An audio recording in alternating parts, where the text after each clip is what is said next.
Hi, I'm Tom from Premier Heating Solutions.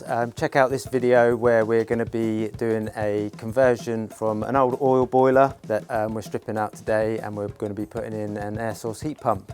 We've got a couple of radiators to change upstairs just to get the heat loss calculations correct, and we've got an unvented cylinder coming out in the airing cupboard, and we're going to be replacing it with a high gain coil cylinder. So we'll be doing updates on all of this video as we go, and you can have a look at the whole process from start to finish. Check out all the content on this one, and yeah, it's going to be a fun job to do.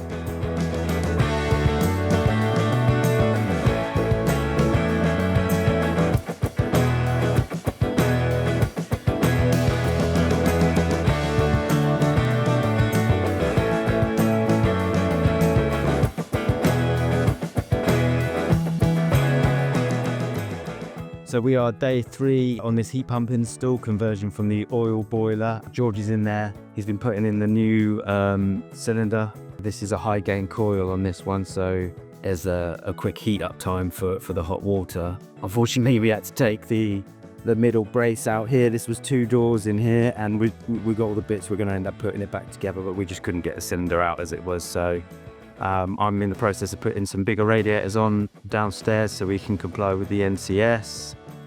For the heat loss for the property, and we've made some headway with the base downstairs, which we're going to be putting on later this afternoon.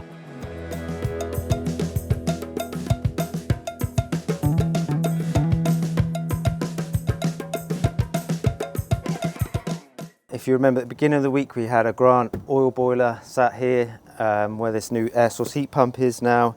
The oil tank behind Charlie's been removed as well. Everything's been wired, it's all commissioned, it's up and running now.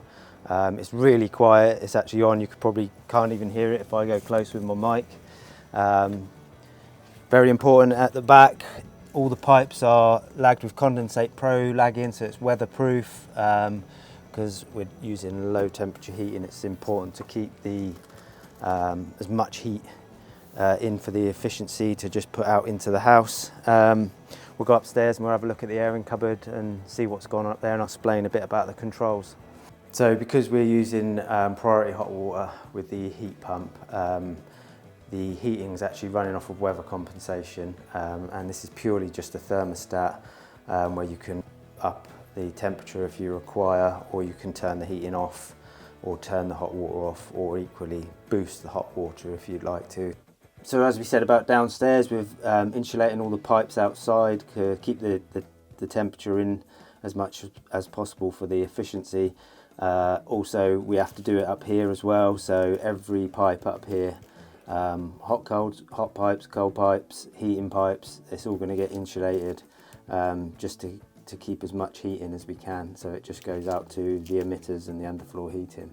So we spoke a bit about this earlier, but again, that's the new cylinder in there with the high gain coil, so it heats up super quick for the hot water.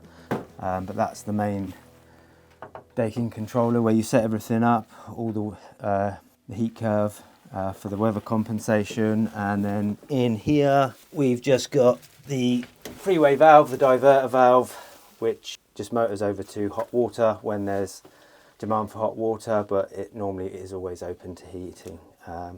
Put a little filter in there, lots of wiring that's gone in, but yeah, that's a wrap for this one.